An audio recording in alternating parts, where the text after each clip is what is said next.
The inflatable flamingo was still floating peacefully when the men in khaki vests marched into my backyard like they were raiding a cartel compound. One of them even held a clipboard like it was a loaded weapon. I had exactly 10 seconds to sip my margarita, glance at the pink float, and realize that my dream pool, the one I'd poured my heart, soul, and way too much money into, was about to become the latest casualty in an HOA power trip. They didn't knock. They didn't announce themselves. They walked in like they owned the place. And the ringleader, a short woman in impractical heels and sunglasses bigger than her personality, simply pointed to the water and said, "This is in violation." Just like that. No hello, no warning, and definitely no explanation I'd accept without laughing or flipping a table. That was the moment I knew I wasn't just losing my pool. I was about to go to war. Not the yelling on Facebook kind. No, I was going to wage a full-blown, scheming, diabolically engineered, HOA-obliterating war. And they would never see it coming. Just 3 months earlier, that pool was the crown jewel of my new life. After 12 years working as an infrastructure engineer and surviving a nasty divorce involving a mutual custody agreement over a golden retriever, I finally bought my dream home. A quiet corner lot at the edge of a supposedly peaceful neighborhood, tucked behind towering sycamores and blooming crepe myrtles. It was the kind of place that whispered "fresh start" and yelled "perfect for margaritas." The previous owner had a patchy backyard with a rusty swing set, but I saw potential. I got plans drawn up, filed the permits, got the official HOA approval, which came with a passive-aggressive reminder about community cohesion, and broke ground like a man possessed. What emerged was a sparkling, free-form oasis with a custom stone waterfall, mood lighting, and jets powerful enough to launch a toddler into orbit. It was everything I'd dreamed of, down to the color-matched tile shaped like koi fish. The neighborhood kids were fascinated. Neighbors complimented me every time they passed by. I even caught Old Man Rudy from 2 houses down peeking through the bushes, just to get a glimpse. Then came the letter. The HOA, under new leadership, had retroactively reviewed all recent home improvements and decided my pool was in violation of a bylaw dating back to 1984. Apparently, the law banned visible backyard water installations, unless screened by both a 6-foot fence and HOA-approved landscaping exceeding 65% opacity. I hadn't even finished reading the sentence before I realized 2 things. 1, that law was older than me. 2, it reeked of someone's personal vendetta. That someone was Karen Delaney, the recently elected HOA president and a woman who treated the community newsletter like it was the New York Times. She had previously sent me letters about the color of my mailbox, too bold, and the frequency of my trash bin retrievals, too leisurely. This time, she wasn't playing around. The letter demanded I drain the pool, fill it in, and restore community compliance within 14 days or face escalating daily fines starting at $500. It was delivered with the kind of smugness you could only achieve by printing it on embossed stationery. I tried reasoning. I sent copies of the original approvals, photographs of the completed project, and even invited them over to see how non-intrusive it really was. Karen responded by citing 3 other clauses I'm pretty sure she'd made up while sipping boxed wine in her sunroom. I went to the next HOA meeting hoping for clarity. Instead, I got a 30-minute monologue about protecting the neighborhood's visual harmony, while Karen's poodle growled at me from under her chair. By the end of the meeting, the board voted 4-1 to uphold the ban. The lone dissenter was an elderly gentleman named Stan who fell asleep during the vote. I appreciated the effort. For a few days, I sank into a depression deeper than my pool's deep end. I watched as my beautiful oasis sat unused, sparkling in the sun like a cruel reminder. I even started draining it one night, stopping only when the sound of the water trickling away made me feel like I was flushing my dignity down the world's fanciest toilet. That night, margarita in hand and flamingo float bobbing mockingly in the moonlight, I realized I wasn't going to take this lying down. I wasn't going to fill in the pool. I was going to outsmart the HOA at their own game. That's when the plan began forming. Slowly at first. I remembered a friend of mine from college who became a landscape architect. I sent him a message. What's the biggest water feature I can legally install that's not a pool? He replied with a winking emoji and a link to something called naturalistic recreational streams with passive circulation systems. I had no idea what that meant, but it sounded like exactly the kind of thing that could get me revenge, and maybe a little inner peace. The next morning, I canceled the pool draining. Instead, I ordered more stone, more plants, and about 2 tons of river rock. The HOA wanted opacity? Oh, they were about to get opacity, flow rate, aquatic plant integration, and a structural layout so complicated even a beaver would be impressed. I was going to give them a water feature so glorious, so elaborate, and so deviously compliant that they couldn't stop it without setting their own rulebook on fire. I didn't just want to win. I wanted to make them regret ever putting a target on my backyard. And if I played this right, they wouldn't even realize what I'd built until it was too late to stop it. Not a pool. Not by definition. No, what I had in mind was something different entirely. Something hidden. Something that moved. Something they never saw coming. And that, my dear clipboard-carrying invaders, was the first mistake you made, assuming I was just a guy with a pool, when I was really a man with a plan, a grudge, and a hydraulic pump. It started with a sketch on a napkin. Not even a fancy one, just one I found under an old Chinese takeout container in my car.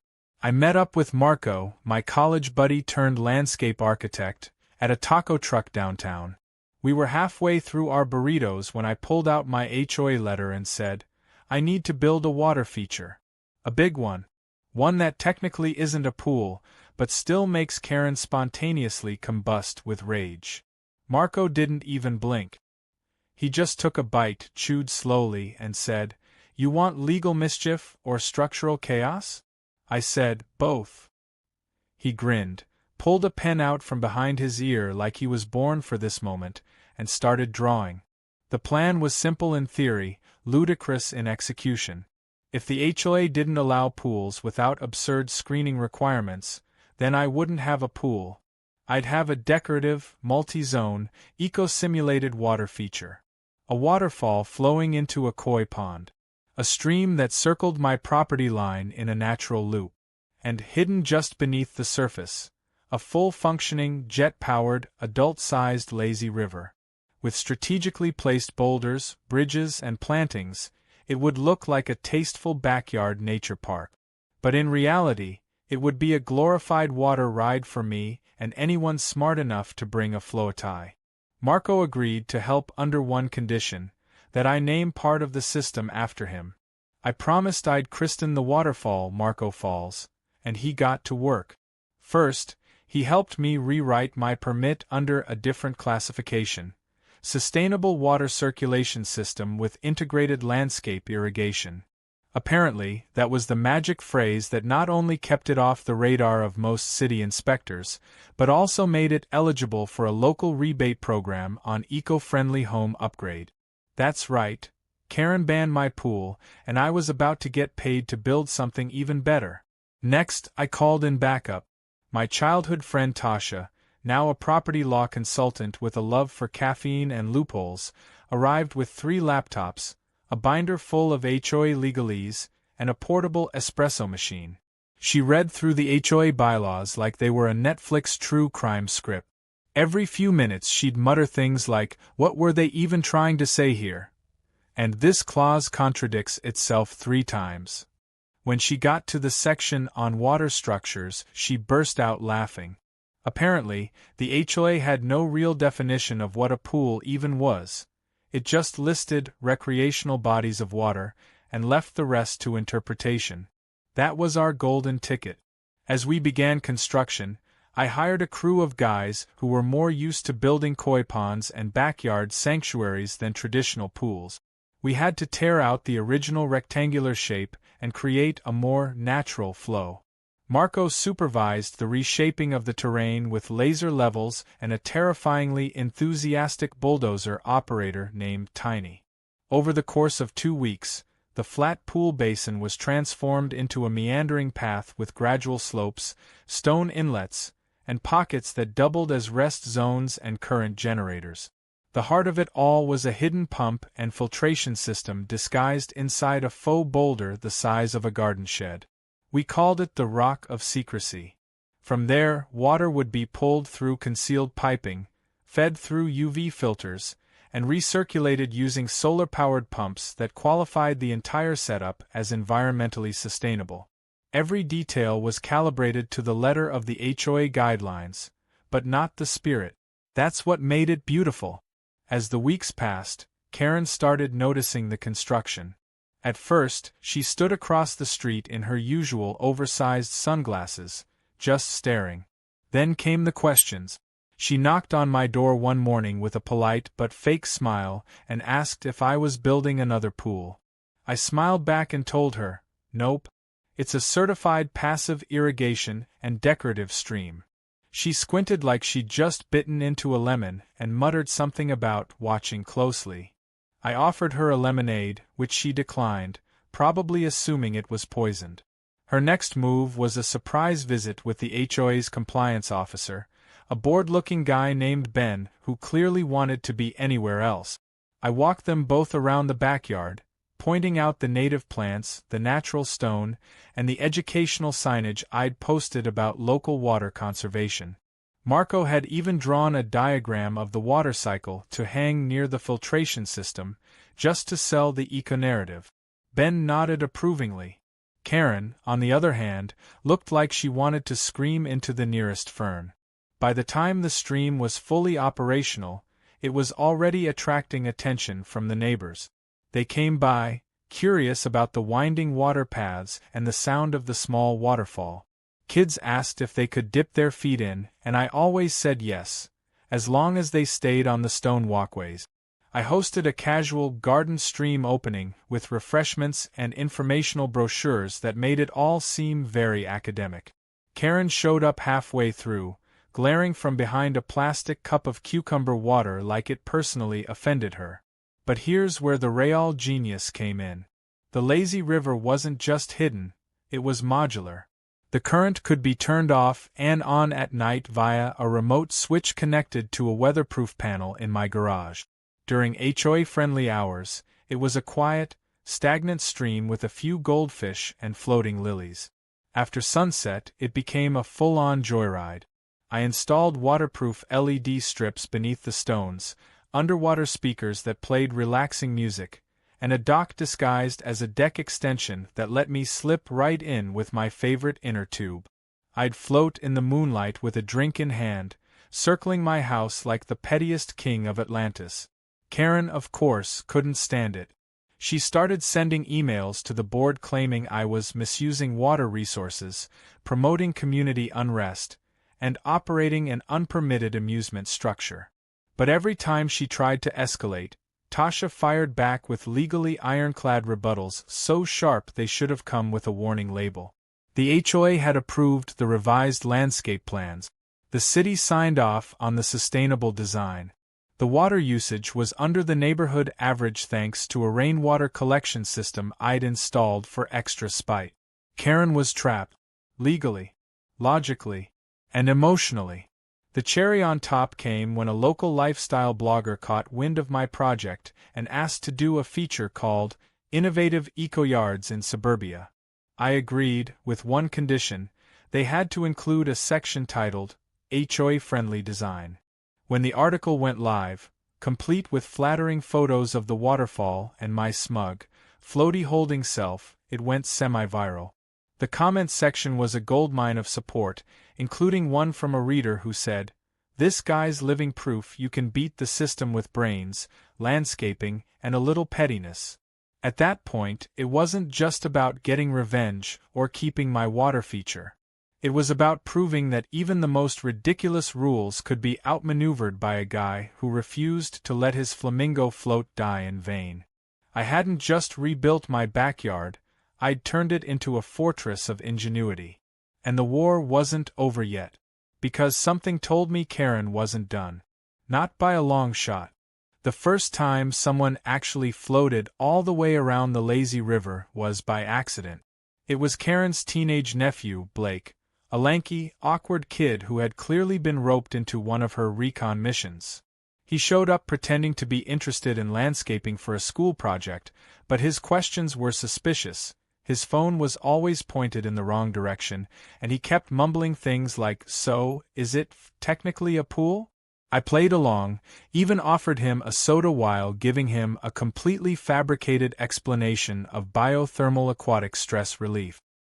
He nodded like he understood, then wandered too close to the current intake point hidden under a rock shelf. One minute he was squatting to take a photo, and the next minute he was yanked in like a piece of rogue lettuce at a sushi bar. I heard a surprised yelp, followed by a splash, and then the unmistakable sound of flip-flops slapping stone as he floated away, spinning slowly and filming the entire thing on his GoPro. I watched him disappear behind the hibiscus bushes, arms flailing, camera bobbing, yelling something about unauthorized vortex propulsion. I didn't even try to stop him. Honestly, it was the most entertainment I'd had in weeks. When he finally emerged on the other side, soaked and bewildered, I offered him a towel and said, "You found the fish migration lane."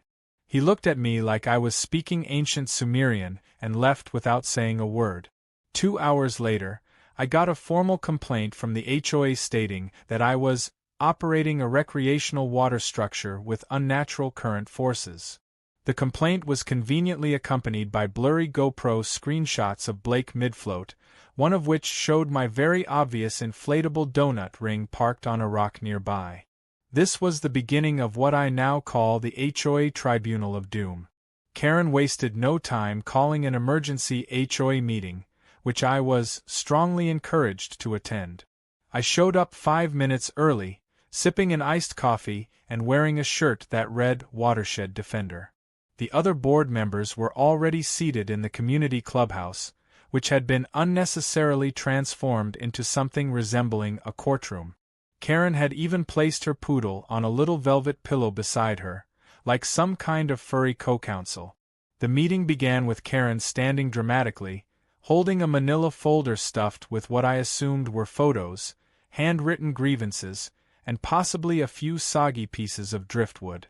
She launched into a speech about neighborhood standards, abuse of decorative allowances, and the hidden threat of rogue water installations. Her voice rose with every sentence until she was practically shrieking about how I'd engineered a water park under everyone's noses. The board looked mildly interested, but mostly uncomfortable. The treasurer kept checking his watch, and the secretary was eating a granola bar under the table. When it was my turn to respond, I simply opened the binder Tasha had prepared for me. Inside were printed copies of all permits, correspondence with the city, the stamped approval from the original landscape plan, and the full HOA landscaping compliance checklist, each item carefully marked as passed. I handed them out like party favors. Then I stood, took a deep breath, and said, "The structure in question is not a pool. It is a continuous flow ecohabitat water feature with passive circulation. It is designed to support local flora and fauna while offering irrigation through capillary wicking. Any incidental flotation by community members is purely coincidental and unintended." Karen blinked twice. The room was silent except for her poodle sneezing. Then the vice president of the HOA leaned forward and asked, "So, it's not a pool?" I nodded. "It's a decorative stream. Approved. Compliant.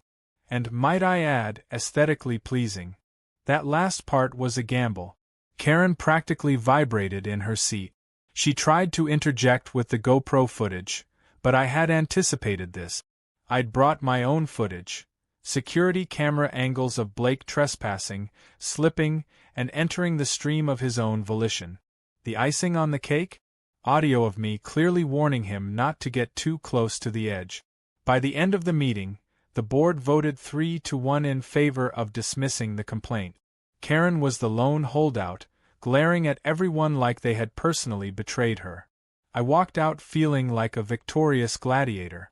The poodle growled as I passed. But that wasn't the end. Karen wasn't the type to lick her wounds quietly. 2 days later, a local news van showed up in front of my house. I was mid-float when the reporter, a peppy young woman named Chloe, knocked on the gate.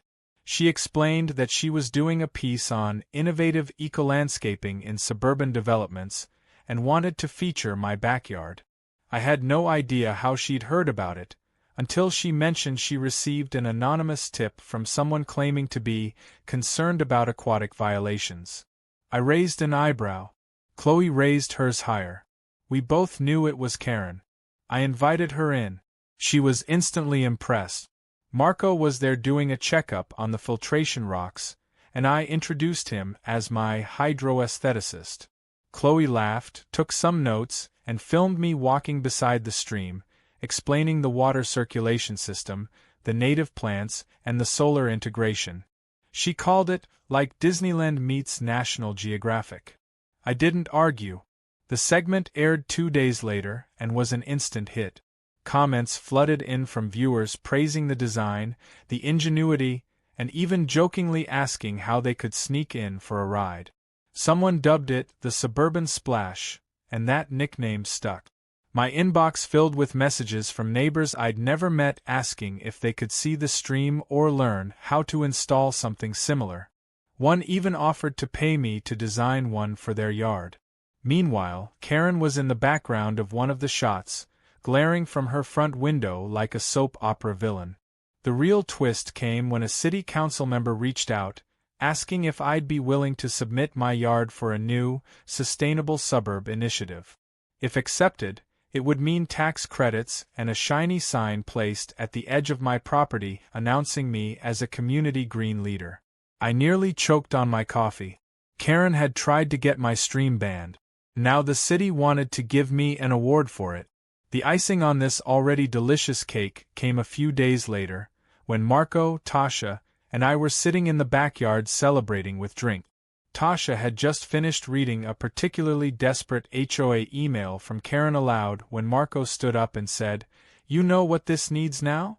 I looked at him and grinned. "A floating bar," I said. He nodded solemnly. "With a built-in mini fridge and waterproof Bluetooth speakers." Tasha raised her glass. "To spite and innovation," she toasted. We clinked glasses and floated into the evening like the world's pettiest pirate. What none of us knew at the time, though, was that Karen still had one last trick up her sleeve.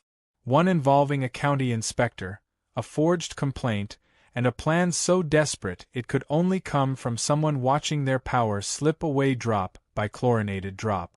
But I was ready, because while she was playing checkers, I had already built a secret underwater tunnel that connected my garage to the lazy river.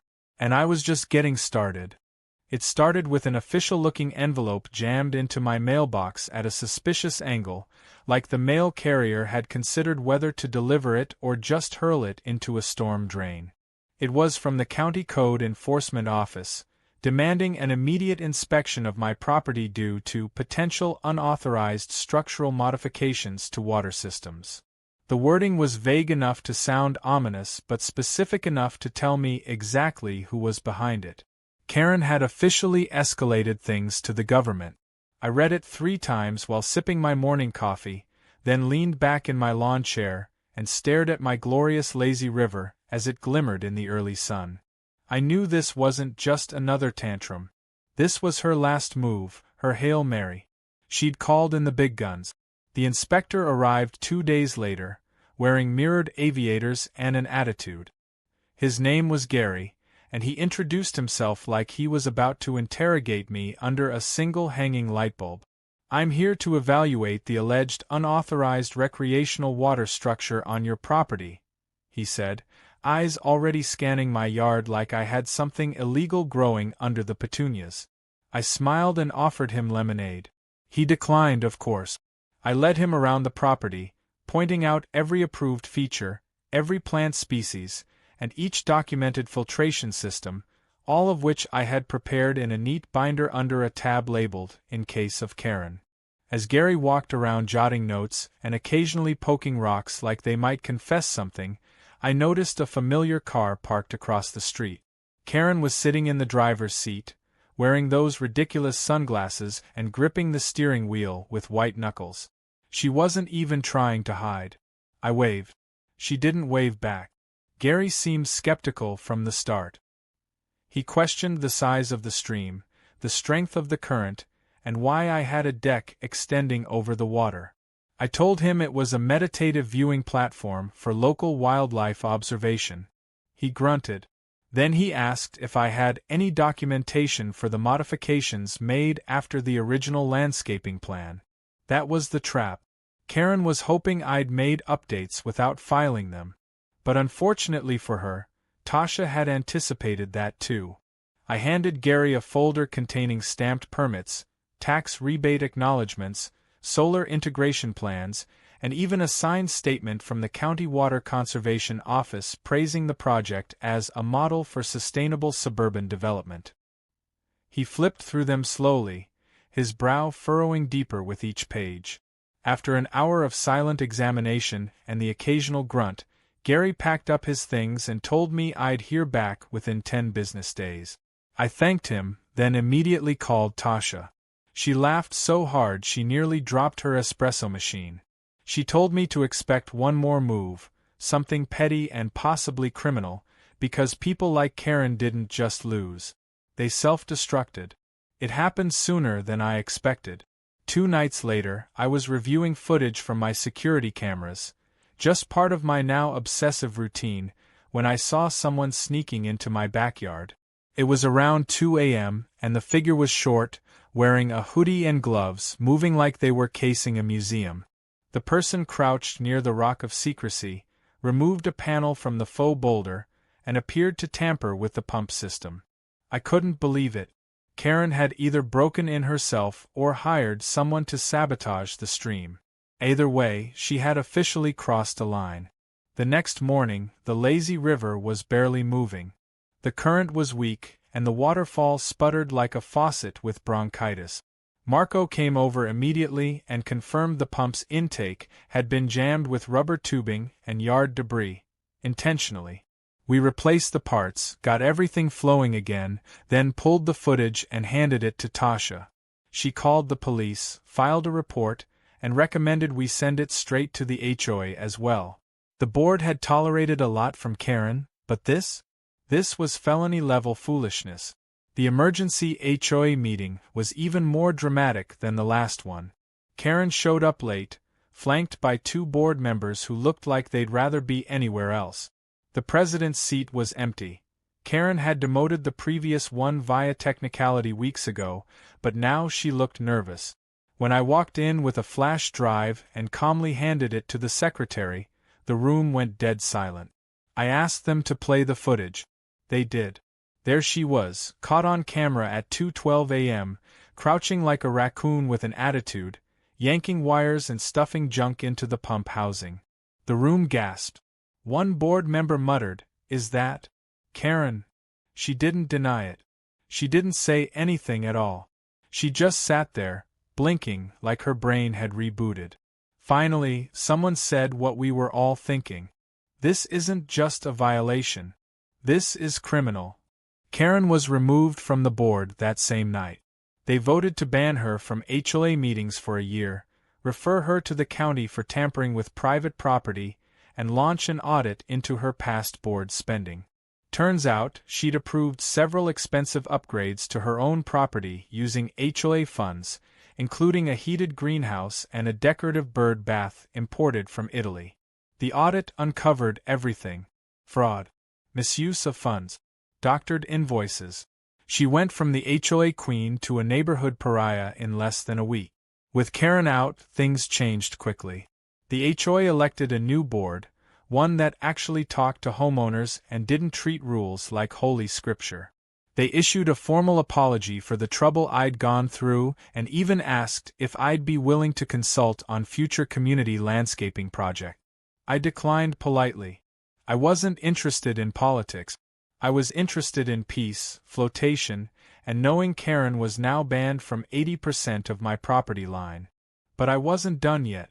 In celebration of her downfall, I decided to throw a party, a proper one. I invited the entire neighborhood, minus Karen of course, and called it the first annual Suburban Stream Festival. We had tiki torches, live jazz on the deck, a taco truck parked in the driveway, and floats for all ages. Marco unveiled the new addition. A floating bar we dubbed the Drift Lounge, stocked with waterproof menus and LED cup holders.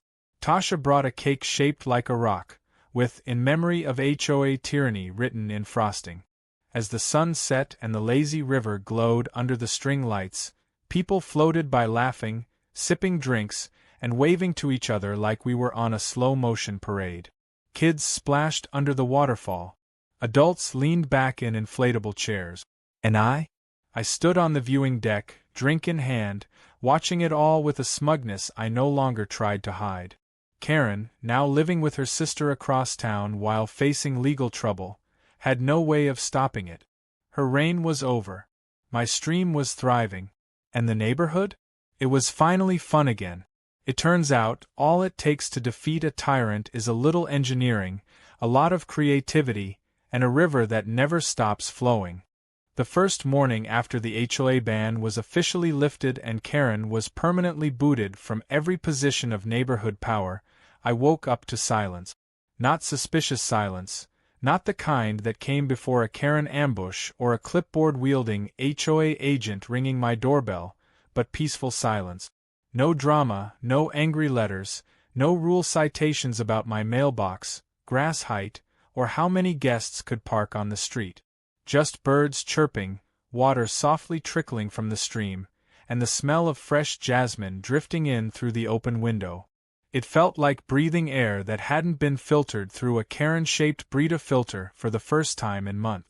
I went outside and stood at the edge of the deck, looking out at what I'd built. The lazy river was flowing at the perfect speed. The newly installed underwater LED lights gently pulsed in calming blues and greens. The waterfall was steady, crisp, and dramatic, just how Marco liked it.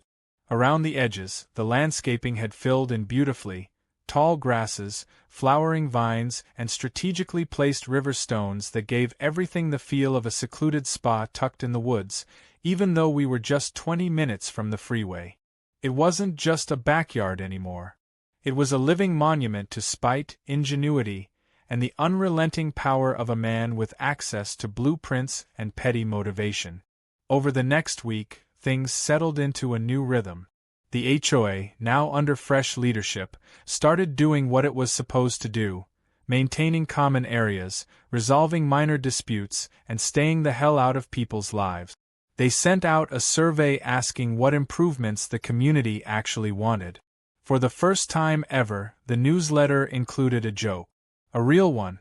It was a terrible pun about lawnmowers, but it was progress. Several board members even stopped by to see the stream in person and left with actual compliments. One said, "This is what I imagine retirement should feel like," as she dipped her hand in the water and smiled. I offered her a float, but she politely declined, citing a fear of becoming too relaxed. Then came the invitation I never expected. A nearby homeowners association, from a community 3 neighborhoods over, asked if I would be willing to speak at their upcoming community improvement forum. Apparently, word had gotten out about the sustainable aquatic environment I'd built, and they wanted me to give a presentation. I laughed for a solid minute, picturing myself standing in front of 30 people with PowerPoint slides labeled, "How to Weaponize Water Legally."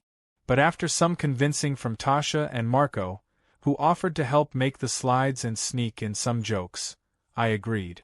The presentation was a hit.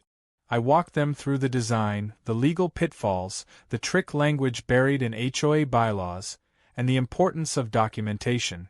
I threw in some humor, showed photos of the original pool, the EcoStream, and yes, even included a censored still from the infamous Blake GoPro float. The crowd loved it. One guy stood up and asked, "So you basically made a backyard moat?" I answered, "Exactly. But prettier. And with inflatable flamingos." By the time I left, 3 people had asked if I did consulting. Marco was already drafting business cards. Back home, things kept getting better. The lazy river became something of a legend in the neighborhood. I hosted tubing nights with soft jazz, twinkling lights, and BYO floaty policies. Kids showed up after school to sit near the koi pond and feed the fish. One couple even got engaged near the waterfall. He hid the ring inside a tiny waterproof bottle and floated it down the stream to her. I cried. I'm not ashamed.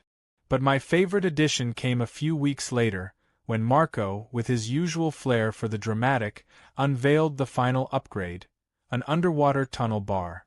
It wasn't huge, just a submerged alcove with glass panels, waterproof stools, and a built-in mini fridge, but it was spectacular. You could sit chest-deep in the stream, sipping drinks while watching fish swim lazily by.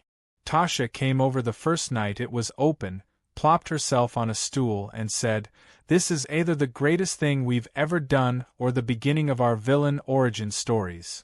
I toasted to both. As the summer rolled in, the Stream Festival became a regular tradition. We added themes: Hawaiian night, glow-in-the-dark float night, even a pirate night where someone accidentally brought real rum and half the adults floated for 3 hours straight in full costume. It became a neighborhood celebration of freedom, creativity, and finally shaking off the grip of overreaching HOA madness. Even residents who had once been Karen's loyal supporters now laughed about the whole ordeal. One of them told me, "I didn't even like pools before. Now I want one with a waterfall and a tunnel bar." I said, "You just need the right enemy." As for Karen, she disappeared from our lives as quickly as she'd arrived. The HOA lawsuits tied up most of her energy, and word was that she moved in with family while trying to fight the fraud charges she insisted were all misunderstandings.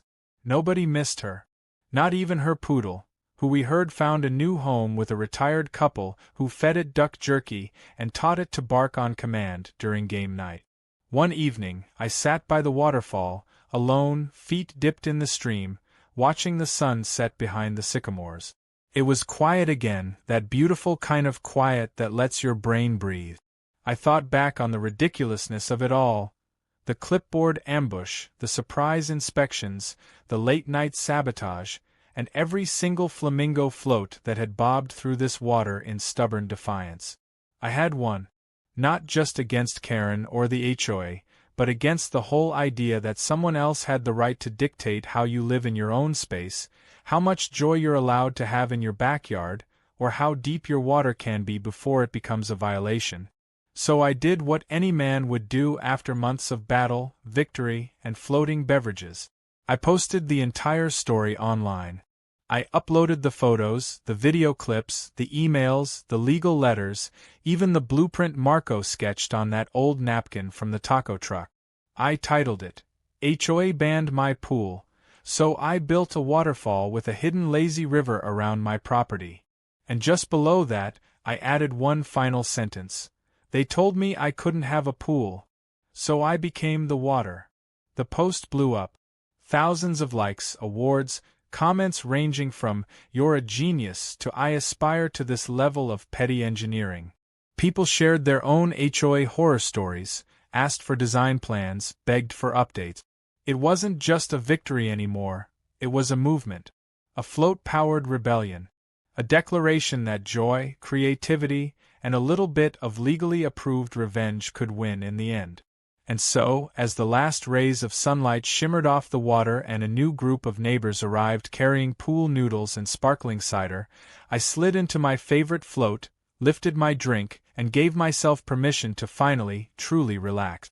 Not just because I'd won, but because I had built something so good, so clever, and so absolutely untouchable no Karen on earth could take it away.